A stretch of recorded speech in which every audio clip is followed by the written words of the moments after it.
La rivière faisait du bruit. Une femme, 5e épouse d'un homme riche, tient un bébé. Une fille, pas le garçon qu'elle espérait. Elle hésite, puis la jette à l'eau, mais l'enfant ne coule pas, emporté doucement par le courant. Des années plus tard, une nuit, un cri résonne dans la maison. Elle se réveille. Le bébé est là, vivant, dans sa chambre, un couteau à la main.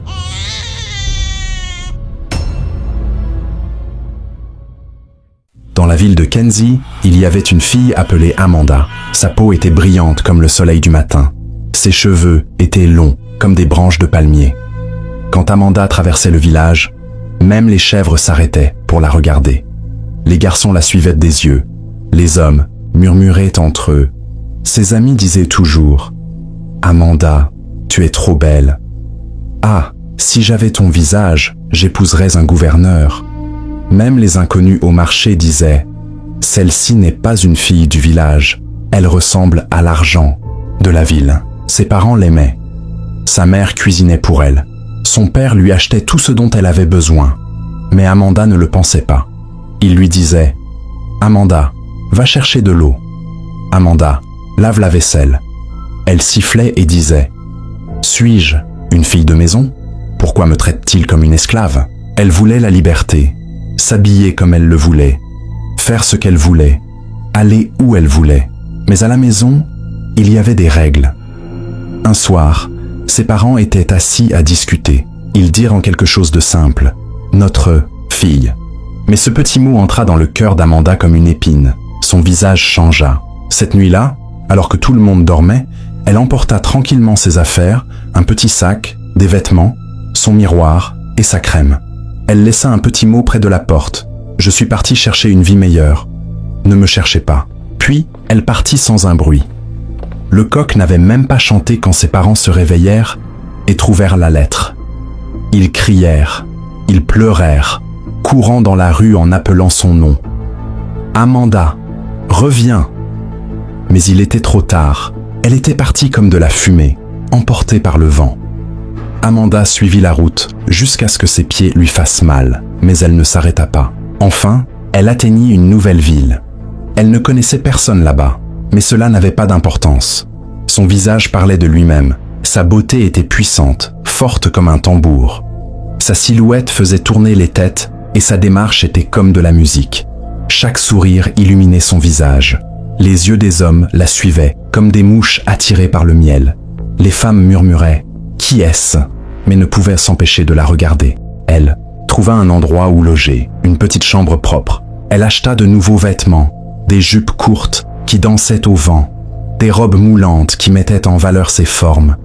Elle se peignait les lèvres, se coiffait, portait un parfum qui emplissait l'air comme un parfum de fleurs. Et le meilleur dans tout ça, c'était que personne ne lui disait quoi faire. Personne ne lui ordonnait de balayer ici.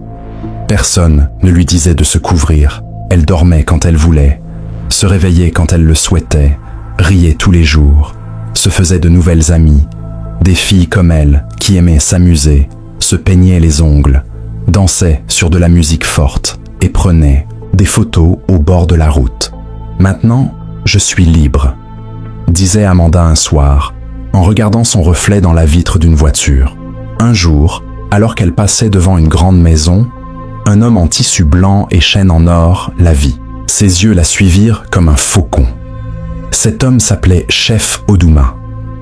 Et ce fut ce jour-là que tout commença à changer. Le chef Odouma n'était pas seulement riche. Il était extrêmement riche. Ses maisons ressemblaient à des palais et ses voitures s'alignaient dans l'enceinte comme des chèvres à l'heure du repas. Il avait déjà 4 femmes et 7 filles, mais pas de fils. Cette absence de fils était une épine dans sa chair, un héritier pour porter son nom. Chaque fois qu'il s'asseyait sur sa chaise, il soupirait. À quoi sert toute cette richesse si je n'ai pas un fils qui prendra la relève quand je serai parti? Les autres femmes avaient essayé. Elles jeûnaient, priaient, suppliaient les prophètes, mais seules des filles venaient. Un jour, le chef Odouma aperçut Amanda passer devant un grand magasin. Sa taille se mouvait comme une corde portée par le vent et sa peau brillait comme de l'igname pelé dans l'eau. Son cœur bondit. « Qui est cette fille ?» demanda-t-il à son chauffeur. « Je ne sais pas, monsieur, » répondit l'homme. « Renseigne-toi, » ordonna le chef Odouma. Et cela ne prit pas longtemps. 2 semaines plus tard, Amanda entra dans sa propriété, vêtue d'une robe rouge, son visage rayonnant de maquillage et de fierté. « Belle fille !» sourit le chef Odouma. « Grand homme !» répondit Amanda en riant. Il lui acheta de l'or, lui donna de l'argent et la traita comme la seule femme au monde. « Je te veux pour femme », dit-il. Les yeux d'Amanda s'écarquillèrent. « Une femme comme une vraie femme ? » ?»« Oui, » répondit-il. « Celle qui me donnera ce que les autres ne pouvaient pas. » Amanda sourit doucement et se pencha près de son oreille. Sa voix était douce comme le vent caressant des feuilles sèches. « Je te donnerai un fils, monseigneur. » Cette nuit-là, le mariage traditionnel fut célébré. Il y avait de la musique, de la danse. Les gens étaient venus avec des cadeaux. La propriété était pleine. Lorsqu'Amanda entra dans sa maison, les autres femmes la regardèrent en silence. Elles virent comment le chef la traitait. Elles virent comment il riait seulement avec elle. Même les domestiques changeaient ses draps tous les jours. Sa chambre sentait l'odeur de rose et le respect. Le chef Odouma touchait son ventre chaque matin. « Ma reine, disait-il, mon fils arrive. » Ainsi, Amanda devint la numéro 1. Tôt le matin, avant que les oiseaux ne commencent à chanter, Amanda se réveilla et courut aux toilettes. Elle vomit 3 fois. Ses jambes tremblaient, son cœur dansait. Elle se tint le ventre et sourit. C'était arrivé. Les servantes coururent appeler le chef Odouma. « Monsieur, madame ne se sent pas bien. » Il sauta hors de son lit comme un garçon. Qu'est-ce qui ne va pas chez elle? De quoi a-t-elle besoin? Mais quand le médecin arriva et l'examina, il sourit et dit « Félicitations, monsieur, elle porte un bébé. » Le chef Odouma cria « Ah, mon fils arrive !» Il frappa dans ses mains et se mit à danser dans l'enceinte. Il appela les batteurs, les cuisiniers et dit « Que cette maison soit joyeuse aujourd'hui. » À partir de ce jour-là, l'enceinte changea, se transforma en pluie. Amanda ne marchait plus, elle était portée. Sa nourriture était cuite fraîche toutes les 2 heures, soupe au poulet et poivre, eau d'ananas, igname douce avec de l'huile de palme. Tout ce qu'elle voulait, elle l'avait. Sa chambre était balayée 3 fois par jour, ses draps sentèrent les fleurs. Même l'eau de son bain était chaude et pleine de parfums. Les autres femmes la regardèrent de côté, leurs yeux froids, leurs sourires faux. Elles se rassemblèrent dans un coin, chuchotant, pleines d'amertume. C'est donc maintenant qu'elle prendra tout l'amour du chef à cause de la grossesse. Voyons ce qu'elle va en sortir. Mais Amanda s'en fichait. Chaque fois que le chef Odouma touchait son ventre, elle souriait. « Mon fils donne des coups de pied », disait-elle. Et le chef fermait les yeux en hochant lentement la tête. « Oui, mon air est fort. » Même la ville commença à parler. Amanda avait fait ce que les autres n'avaient pas pu faire. Elle était bénie, elle était l'élue. Amanda se tenait devant le miroir, se frottait lentement le ventre et murmurait « Je dois gagner cet enfant. Tu ferais mieux d'être un garçon. Sinon tu n'aimeras pas ce que je ferai de toi si tu oses venir en tant que fille inutile. » Elle le croyait de tout son cœur, car dans son esprit, elle ne portait pas seulement un bébé, elle portait un trône. Une nuit, alors que la lune était pleine et que le vent était calme, le cri d'Amanda brisa l'air. « Ah, ça arrive, criait-elle. Les sages-femmes se précipitèrent avec leurs vêtements et leurs herbes. Le chef Odouma se tenait dehors, marchant de long en large comme un lion affamé. À l'intérieur de la pièce, la sueur coulait sur le visage d'Amanda. Ses mains agrippèrent le tapis. Sa voix faisait trembler les murs. Puis, le bébé arriva. La pièce se tut, et le bébé pleura doucement, comme un chaton qui réclame du lait. L'une des sages-femmes baissa les yeux. Son visage changea. La sage-femme, en chef, baissa elle aussi les yeux et fronça les sourcils. Elle nettoya le bébé, puis murmura que c'était une fille. Amanda se redressa soudainement et cria « Non, non, vérifie encore, ce doit être une erreur. » Mais la sage-femme secoua la tête et répondit doucement « Madame, c'est une petite fille. » Le visage d'Amanda changea, son sourire disparut. Ses yeux devinrent froids. « Je lui ai promis un garçon, » dit-elle lentement. « Je lui ai dit, j'ai dit que je lui donnerais un fils. » Elle tenait le bébé avec des mains tremblantes. Les yeux de l'enfant clignaient. Ses doigts étaient minuscules, sa peau douce comme de la chair de poule. Mais Amanda ne pouvait pas sourire. Elle ne dit même pas « merci à Dieu ». Puis elle se tourna vers les sages-femmes, sa voix devenant désespérée. « S'il vous plaît, une pauvre femme a accouché ce soir aussi dans l'attitude derrière l'enceinte. J'ai entendu dire qu'elle a eu un garçon. Échangeons. Prenez ma fille. Donnez-moi son garçon, s'il vous plaît. Aidez-moi. » Les femmes restèrent immobiles, se regardant puis regardant Amanda. « Madame, dit l'une d'elles doucement, nous ne pouvons pas échanger d'enfant. C'est votre enfant. Portez-la. » Amanda baissa les yeux vers le bébé. La petite fille bâilla. Elle était calme, innocente, inconsciente de la tempête qui faisait rage autour d'elle. Mais le cœur de sa mère n'était pas en paix. L'enfant qu'elle avait n'était pas celui qu'elle voulait. Plus tard dans la nuit, quand les tambours s'étaient tus, que la maison dormait, Amanda ouvrit doucement la porte. Le bébé était enveloppé, dans un tissu doux, ses yeux étaient fermés, mais elle respirait de petits souffles doux comme le vent du matin. Amanda ne portait pas le bébé comme une mère, elle le tenait comme un secret. La concession était calme. Même les chiens n'aboyaient pas. Seuls les bruits des grenouilles dans la brousse et les douleurs du bébé brisaient le silence. La rivière derrière la maison était large et sombre. Elle se mouvait lentement comme si elle réfléchissait. Amanda se tenait au bord, ses pieds touchant la boue froide. Le bébé commença à pleurer, pas fort, juste de doux gémissements, comme si elle savait que quelque chose n'allait pas. Amanda regarda l'enfant. Son visage était lisse, sa bouche s'ouvrait et se fermait à la recherche de lait. Puis, Amanda dit « Je ne peux pas élever une fille. Elle est inutile. Elle n'apporte rien d'autre que la honte. J'ai promis un garçon, un prince. » Elle leva les mains et d'un geste brusque lança le bébé. Le bébé toucha l'eau, la rivière ouvrit ses bras. Il ne cria pas, il ne se débattit pas, il emporta simplement l'enfant. Le tissu flotta un instant, puis disparut dans l'eau noire. Amanda s'essuya les mains sur son emballage. Son visage ne montrait rien, ni larmes, ni peur, juste un silence glacial. Elle revint lentement, comme quelqu'un revenant du marché, mais son esprit n'était pas calme. Que vais-je dire? Et s'il examine le corps? Et s'il pose des questions? Elle essuya ses larmes, redressa son emballage et se mordit les lèvres jusqu'à ce qu'elle redevienne rouge. Elle s'arrêta près de la porte de la cuisine et prit un morceau de tissu déchiré. Elle le trempa dans l'eau, le frotta sur sa poitrine et en étala un peu sur ses cuisses, puis entra dans la pièce. Le chef Auduma était assis, ses yeux étaient gonflés de sommeil mais pleins d'espoir. « Ma reine, est-ce un garçon ?» demanda-t-il, la voix tremblante comme un vieux tambour. Amanda s'arrêta. Elle toucha son ventre comme s'il portait encore quelque chose.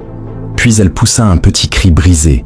Elle couvrit son visage avec ses paumes et s'assit sur le bord du lit. « C'était un garçon », murmura-t-elle, sa voix se brisant. Elle renifla et laissa tomber une seule larme. Le cœur du chef Auduma fit un bond. « Alors où est-il? Que s'est-il passé ?»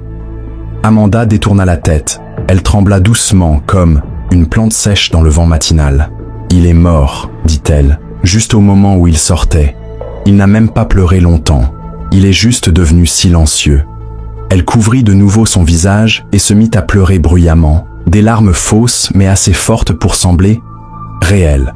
La bouche du chef Auduma s'ouvrit en grand. Il se tint la poitrine, puis la main. Il ne posa pas de questions, ne vérifia pas. Il croyait. Sa voix était basse, brisée. « Les dieux donnent et les dieux prennent. » Il la prit dans ses bras et murmura « Nous réessayerons. Tu m'as donné de l'espoir une fois. Tu le referas. Ma reine, ma reine. » Amanda ferma les yeux, posant sa tête sur sa poitrine, mais dans son cœur, il n'y avait pas de paix. Parce qu'au fond d'elle, elle savait qu'elle n'avait pas enterré de fils, qu'elle portait sa honte. Mais les dieux avaient tout vu, et la rivière ne dormait pas. La rivière coulait lentement cette nuit-là, calme et silencieuse comme si elle portait un secret dans ses eaux. Le bébé flottait, enveloppé dans un tissu, ses petites mains remuaient, sa bouche pleurait doucement comme un chaton perdu dans la brousse. La rivière ne laissait pas couler, non, elle la portait doucement, comme une mère portant un enfant endormi sur son dos. Elle passa devant de grands arbres, des fermes silencieuses, des maisons endormies. Les étoiles la regardaient, le vent la suivait. La rivière murmurait sans cesse « Allez, allez, allez !» Puis, juste avant que le coq ne chante, la rivière atteignit la ville de Faju. Huguette et David étaient dehors, près de leur petite maison. Ils ne pouvaient pas dormir. La nuit était trop calme. Puis soudain, ils se figèrent. « Avez-vous entendu ça ?» demanda David. Huguette se leva rapidement. « C'est un bébé. » Ils coururent vers la rivière, pieds nus, le cœur battant comme un tambour. Près du bord, coincé entre deux bâtons, le bébé était froid, humide et pleurait. « Huguette, allez !» dit-elle, et elle le prit dans ses bras, le serrant contre sa poitrine. Le bébé cessa de pleurer. Elle cligna lentement des yeux, comme si elle savait qu'elle était en sécurité. Des larmes dévalèrent le visage de Huguette. « Dieu m'a répondu, après toutes ces années. Dieu m'a répondu. » David s'agenouilla à côté d'eux. Ses mains tremblaient lorsqu'il toucha la joue du bébé. « Elle est belle !» murmura-t-il. Ils la ramenèrent à la maison, l'enveloppèrent dans un linge chaud, firent bouillir de l'eau et lui donnèrent du lait. Le soleil commençait à se lever. Huguette regarda David et dit « Nous l'appellerons Osinachi, l'enfant que nous attendions. » Depuis ce jour, Osinachi devint leur fille. La rivière l'avait autrefois emportée, mais maintenant, elle appartenait à l'amour. Les années passèrent, comme l'eau qui coule doucement dans un ruisseau calme. Osinachi grandit rapidement, devint futée et lumineuse. Son rire était comme de la musique. Son sourire était doux comme la rosée du matin sur l'herbe fraîche. Huguette et David l'élevèrent avec amour, le véritable amour, celui qui vous enveloppe comme une couverture chaude par une nuit froide. Elle allait chercher de l'eau, balayait la cour, aidait à la cuisine, ne se plaignait jamais. « Merci maman », disait-elle toujours. « Oui papa », répondait-elle toujours. Elle priait chaque matin avant le lever du soleil. Elle s'agenouillait près du bois et murmurait « Dieu, utilise-moi pour aider les gens. » Les villageois l'aimaient. Au centre de santé, elle aidait les infirmières, nettoyait les plaies, donnait à manger, chantait aux enfants qui pleuraient. Les malades souriaient quand elle les touchait.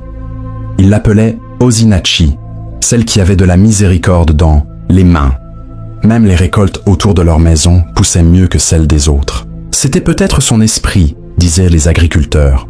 Ils affirmaient qu'elle apportait la paix partout où elle allait.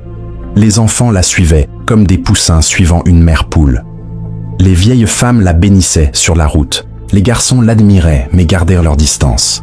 Sa présence était comme la lumière, belle mais sacrée. Mais Osinachi n'a jamais connu l'histoire de la rivière. Elle ne savait pas d'où elle venait. Elle pensait qu'elle était juste une fille de Faju, l'unique de David et Huguette. Elle ne savait pas que son nom avait été un jour jeté. Mais la lumière ne peut pas être cachée pour toujours. Un jour, la vérité se lèverait comme le soleil à l'horizon. À Kenzie, là où le soleil brillait autrefois sur les grandes concessions, les choses commencèrent à changer dans la maison du chef Oduma. Un matin tôt, les servantes frappèrent à sa porte. « Chef !» Pas de réponse. Elles s'ouvrirent lentement. Il était allongé, les yeux fermés, les mains sur sa poitrine. Le chef Oduma était mort dans son sommeil. Il n'y eut pas de cri, juste le silence. Ses terres furent partagées. Ses frères arrivèrent comme des lions affamés, se divisant ses maisons, ses fermes, son argent. Le complexe devint silencieux. Les femmes emballèrent leurs affaires et partirent une par une, comme des oiseaux s'envolant d'un arbre sec. Amanda était la dernière. Elle resta. Ses filles avaient grandi, se sont mariées et ont déménagé très loin. Elles envoyèrent des messages parfois, mais elles ne vinrent jamais, pas même un jour. Amanda était assise seule dans la grande maison, la même maison qui tremblait autrefois de rire et de fierté. Maintenant, le silence, la poussière couvrait les chaises, des toiles d'araignée dans le plafond, les miroirs avaient perdu leur éclat. Des choses étranges commencèrent. La nuit, quand la lune était pleine, elle entendait un bébé pleurer, mais il n'y avait pas de bébé dans la maison. Elle se réveillait en sueur. « Qui est-ce » murmurait-elle. Pas de réponse, juste un « oh ». Sa peau commença à changer. Des taches sombres, des éruptions cutanées. Ses doigts devinrent pâles, Ses lèvres se gérèrent. Elle alla chez le médecin, un en ville, un au village près de la route. Tous disaient la même chose. « Madame, nous ne comprenons pas cette maladie. » Elle prit des piqûres, but des herbes, jeûna, mais son corps continuait à pourrir lentement, douloureusement. Ses os étaient faibles, son cœur lourd. Elle se regarda dans le miroir une nuit et demanda « Qu'est-ce qui m'arrive ?» Mais le miroir ne parla pas. Seuls les murs répondirent par le son d'un bébé qui pleure et d'une rivière qui n'oublie jamais. Une nuit, le vent soufflait lentement et la maison était silencieuse.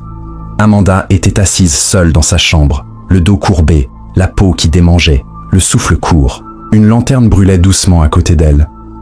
Elle n'avait pas mangé de la journée, ses mains tremblaient. Puis un bruit se fit entendre à la porte. Elle sursauta. « Toc toc !»« Qui est là ?» demanda-t-elle. Sa voix était faible comme un vieux tambour. Pas de réponse. Elle ouvrit lentement la porte. Une femme se tenait là. Son peignoir était blanc. Ses yeux perçaient comme une lame. Ses pieds étaient secs.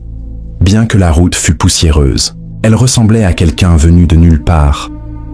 La femme parla. Sa voix n'était pas forte, mais elle emplissait l'air. « Tu es en train de mourir. » Les genoux d'Amanda devinrent mous. « Qui es-tu ? Que veux-tu dire ?» demanda-t-elle. La femme s'avança. « La rivière se souvient de ce que tu as jeté. Elle est toujours vivante et elle est la seule à pouvoir te sauver. » La bouche d'Amanda s'ouvrit, mais aucun mot ne sortit.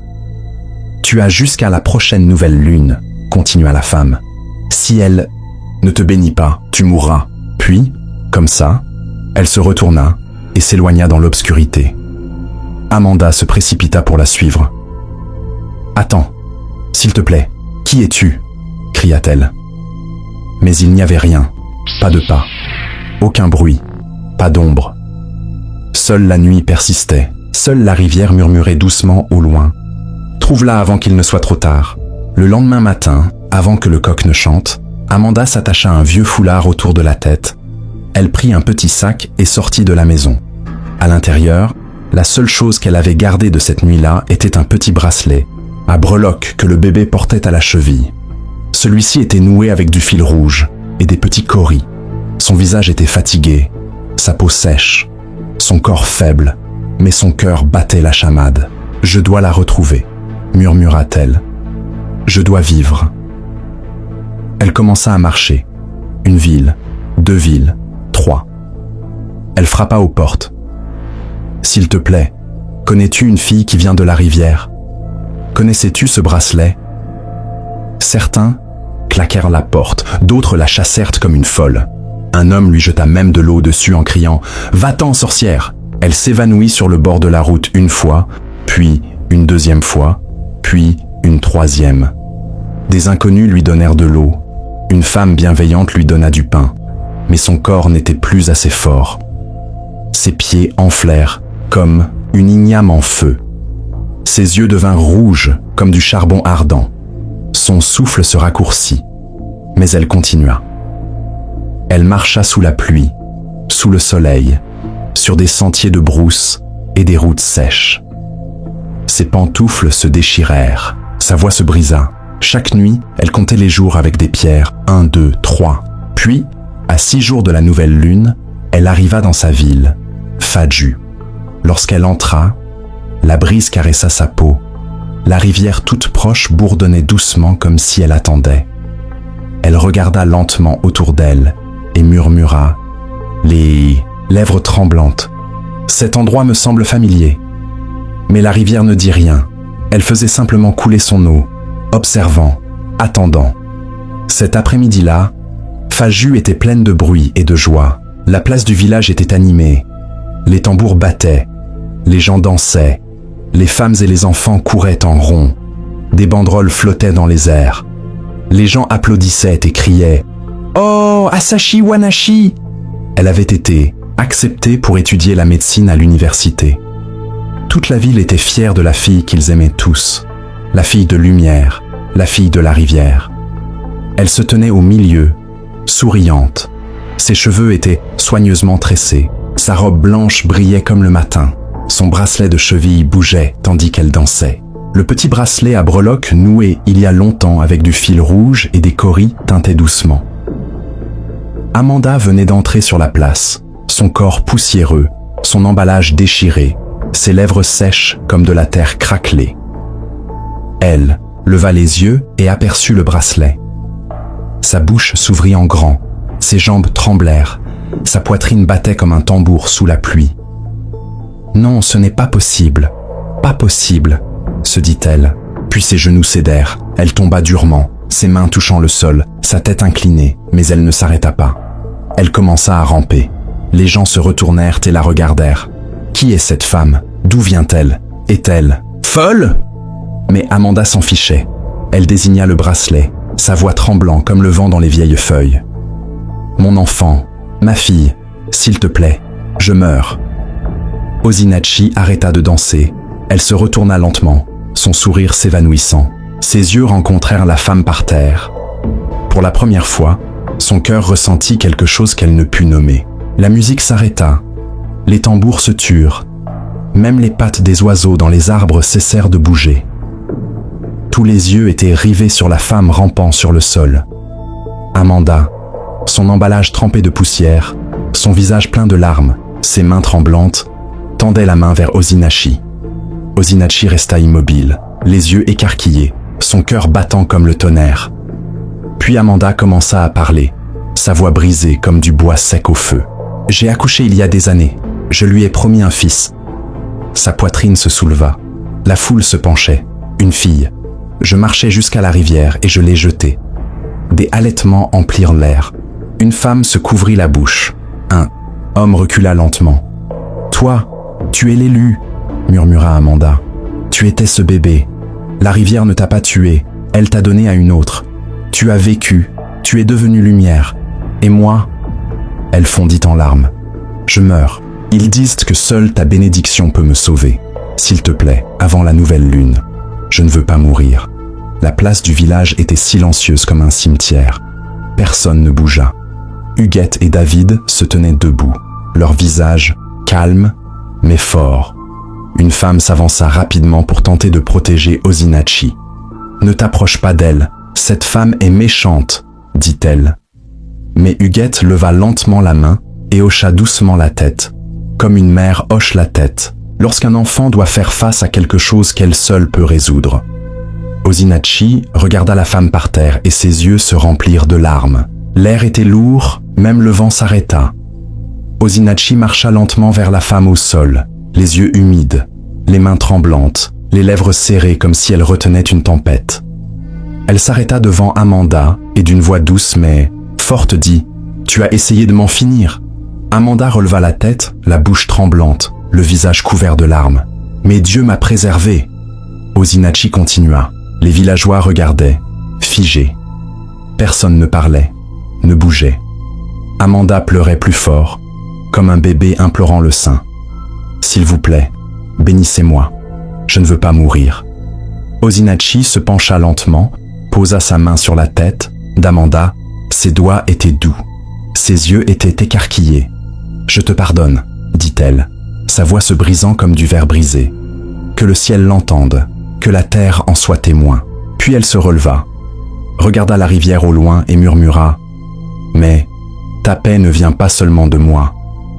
Va demander à la rivière si elle t'a aussi pardonné. » Le vent revint, et tandis qu'Amanda s'agenouillait, ses épaules cessèrent de trembler, sa respiration ralentit, sa peau autrefois pâle et mourante commença à se réchauffer. Les couleurs lui revinrent au jour, ses mains cessèrent de trembler. Elle leva les yeux vers Osinachi avec des larmes de paix. Mais Osinachi s'est retourné et s'éloigna. Elle avait donné sa bénédiction, mais pas son cœur. Elle n'a pas souri ni regardé en arrière, parce que certaines blessures, seul Dieu peut les guérir. La morale de cette histoire est que l'enfant que vous jetez peut devenir celui qui sauvera votre vie. La vie n'oublie pas. Le pardon guérit, mais il ne peut pas nettoyer la mémoire de la méchanceté. N'hésitez pas de partager également votre leçon, tirée de cette histoire. J'espère que vous avez apprécié cette histoire. Si c'est le cas, aimez la vidéo, partagez-la avec votre famille et vos amis, commentez-la. Et n'oubliez pas de vous abonner à la chaîne et d'activer la cloche de notification pour plus d'histoires envoûtantes comme celle-ci. À bientôt.